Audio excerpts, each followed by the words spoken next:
David Leach, the strident conservative, has very sound and sage advice for all of us, ladies and gentlemen. Forget Trump and Hillary and vote down ballot.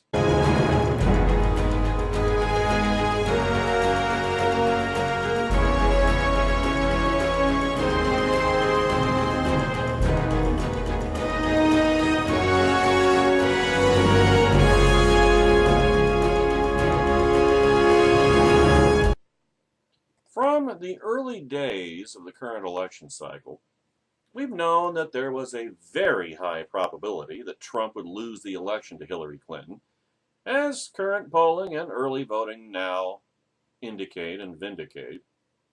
Unfortunately, another high probability under candidate Trump appears to be coming to fruition as well: the loss of Republican control of Congress.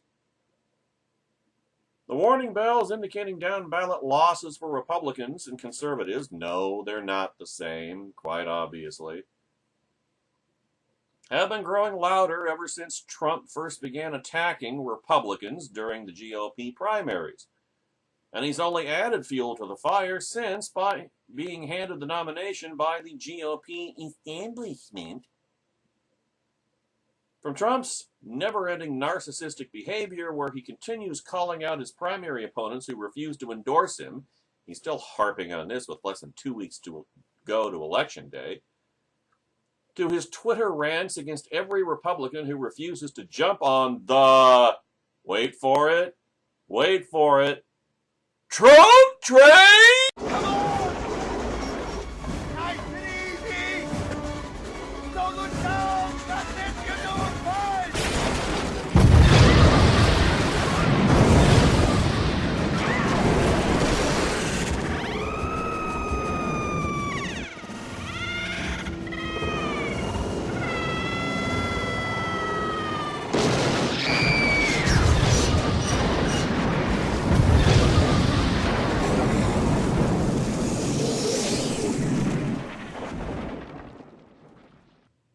The New York liberal con man continues to attack the very people he would need if by some miracle he actually won.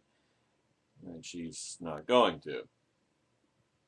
On top of all that, Trump continues to work on the list of excuses he will use to explain away his inevitable loss to Hillary, from blaming the media to calling our voting system rigged. Besides the fact that his claims of a rigged system are easily disproven, when added to his attacks on the GOP, Trump is essentially disenfranchising voters that are vital to any chance he had of winning.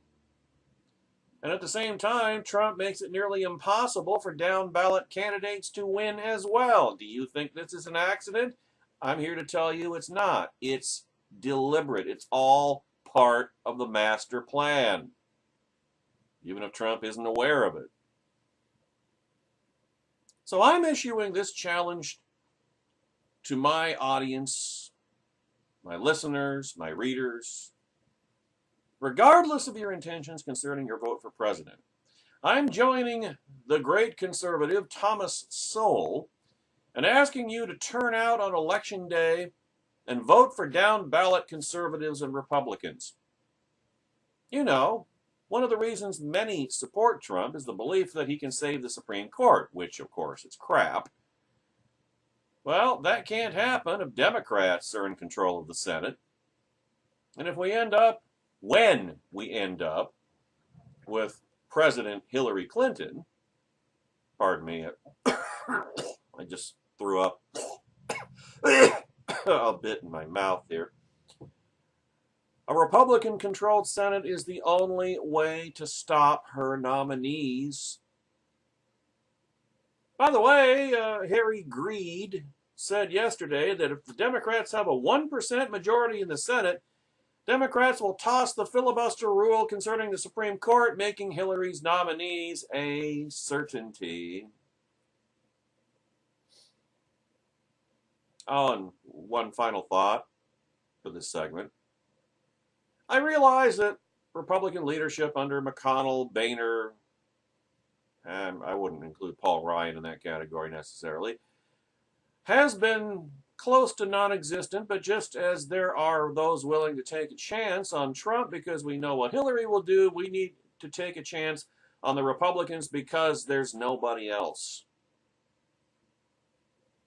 We know what Senate Majority Leader Chuck Schumer will do with the Democrats in control.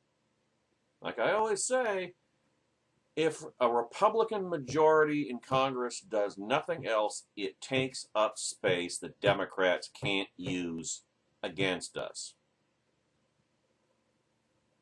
It's as simple as that. Let's get to Dr. Soul's syndicated column this morning. Now, some of us this election year don't even want to say the words Clinton or Trump, and with good reason. However, there is one word that we should keep in mind: turnout. If we sit home and disgust on Election Day, we forfeit the right and the duty to elect a Congress that can keep either of these dangerous people from doing permanent damage, well, any additional permanent damage to this country and to the future of this generation and generations yet unborn. Control of Congress has probably never mattered more than in this election, simply because two out-of-control people, one of whom is going to become President of the United States. We need a Congress that can block dangerous legislative proposals coming from the White House and block dangerous nominees to the federal courts, including and especially the Supreme Court. More than that, we need a Congress that can remove a dangerous president who ignores the law and commits impeachable offenses. Any Congress theoretically can do so, since the House of Representatives has the power to impeach, and the Senate then votes on whether to remove that president from office. However, as we have seen over the past 7 years, that theoretical power means nothing if either House of Congress has the incentives and the guts to use the power they have. Their theoretical power. I mean, if we've learned nothing over the past 8 years, it is that political power matters in practice far more than theoretical, legal, and constitutional power. Barack Obama has repeatedly exceeded the powers of his office, disregarding laws passed by Congress and making, in effect, a unilateral treaty with Iran, exempting it from American sanctions for building nuclear weapons. Just by not calling it a treaty, Obama has ignored the Constitution's requirement, in Article 2, Section 2, that all treaties be made only with Senate approval. Yet there has never been a treaty with more far-reaching and fatal consequences than this unilateral presidential agreement with a foreign country. Yet, who was going to impeach the first black president, with the media ready to go ballistic if they tried? And remember that this Congress did facilitate. I mean, they passed legislation forfeiting, waiving their Article 2, Section 2 ratification power. So just be aware of that. Now, with no credible threat of impeachment, neither of this year's candidates for president will have any deterrent to indulging their already demonstrated headstrong disregard of anything other than their own interests and their own egos. Not only does this mean that we have a duty to vote for Congress, even if we don't have the stomach to vote for either presidential candidate, and you shouldn't, it also means that we need to decide what kind of Congress we want in light of the high stakes. We need to ask which of our local candidates for the House of Representatives and which of our statewide candidates for the Senate is someone with the character and the guts, the balls, to remove a president from office. Don't try to hide behind the lame excuse that they're all the same. Let's not forget that President Richard Nixon resigned for a reason. That reason was that Senator Barry Goldwater led a delegation of Republican senators to the White House to inform Republican President Nixon that they would not support him in the Senate if the House of Representatives impeached him. We know it can be done because it already has. The real question now is, what kind of voters are we? Those who ask, What can I do? I am only one little person, or just copping out. We the people are not only the first three words of the Constitution in the preamble, it is where the Constitution put the ultimate power to make or break any politician. What can you do? Well, maybe nothing. Or maybe everything. What is that cliche of Douglas V. Gibbs? United we stand, together we kick butt. Well, theoretically. Now, if you can't be bothered, then be honest enough to say, I can't be bothered. But don't cop out with a lame excuse. Too many other people's fates depend on whether you do your duty. Painful as it may be to realize that we are reduced to considering the impeachability of a presidential candidate, that is a reality that will not go away just because we don't like it. Remember what Nick Fury always says. We have to take the world as it is, not as we'd like it to be, because that's the only way and the first step in changing it. How impeachable is Hillary Rodham Clinton? Since she will be the first woman president, any criticism of her, much less any impeachment, will bring loud howls from the media across the country that ugly sexist bias is behind any opposition to anything she does, no matter how awful. And remember, the GOP, by nominating Trump, has left themselves wide open to such demagoguery. Hillary in the White House will have a blank check, and she will not hesitate to use it. So get out and vote a week from Tuesday and save us from Hillary Geddon with a Republican Congress. Will Congress be saved a week from next Tuesday? Doesn't look like the Senate will. And the House GOP majority is increasingly hanging on by a diminishing number of fingernails. We can only hope and pray. But the problems won't end with the 2016 election, because thanks to Donald Trump, the GOP just might be screwed for the 2018 midterms as well. As Joe Cunningham points out this morning at Red State. Yesterday morning, the Cook Political Report explained why it is a very real possibility that the GOP loses the Senate in this election cycle. At this point, it's not pessimistic to think that the Republican Party's best case scenario is a 50-50 split with the Democrats, giving them the Senate because the Vice President Tim Kaine, will be the deciding vote. However, 2018 holds some good possibilities for the GOP, or at least it did, as several weak purple or red state Democrats are up for re-election then. However, there is a problem that will still be lingering with the party in just 2 short years.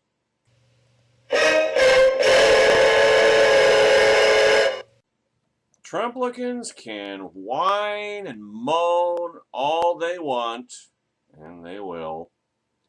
But the fact is that they have an incredibly unpopular and incredibly offensive candidate that they're backing, and the ramifications of such a nomination cannot be easily shaken off.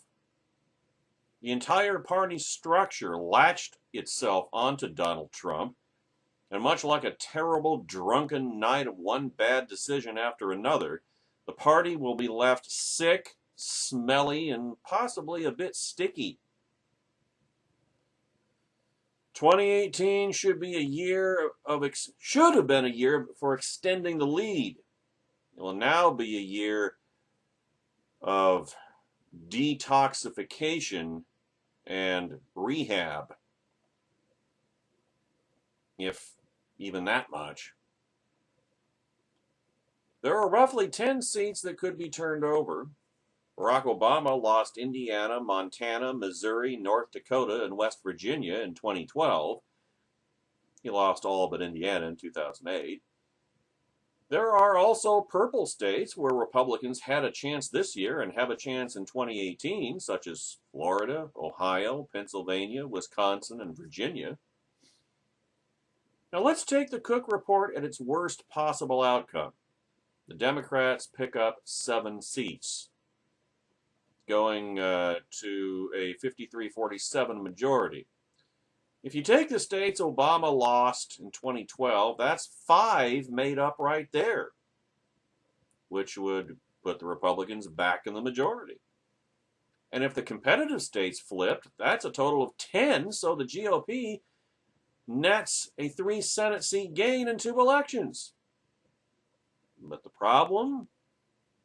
Florida, Pennsylvania, and Virginia are not in Trump's camp. And if Rubio loses his seat, which the polls don't indicate at the moment, that will make it that much harder for Republicans to pick up the other seat up for grabs in 2018. Virginia could be lost for a few more statewide elections unless Terry McAuliffe meets our expectations and ends up arrested for something or other before his re-election. Well, Terry McAuliffe can't run for re-election because Virginia governors are limited to a single term, but he'd be running for the Senate. You can count on that. Pennsylvania trends blue, and this year was the best chance to flip it and lay the groundwork for a Senate grab in 2018. Ohio could likely go Republican in 2018, as could Wisconsin, by virtue of having popular statewide elected politicians already, but even those are not a given. Bottom line is, folks, months ago, we had a chance to not only win the presidency this year, I mean, it was the lowest hanging of fruit, but extend to a massive lead in 2018, which was important because if we're going to restore and resurrect the old American Republic, we're going to need massive leads, massive majorities in order to make the level and degree and magnitude of change back that the left used to make these changes in the first place. Unfortunately, thanks to the Tea Party, thanks to Trumplicans, but I repeat myself, we're now looking at having to play catch-up in increasingly tough states. Now, tell me, just tell me, whom do we blame for that?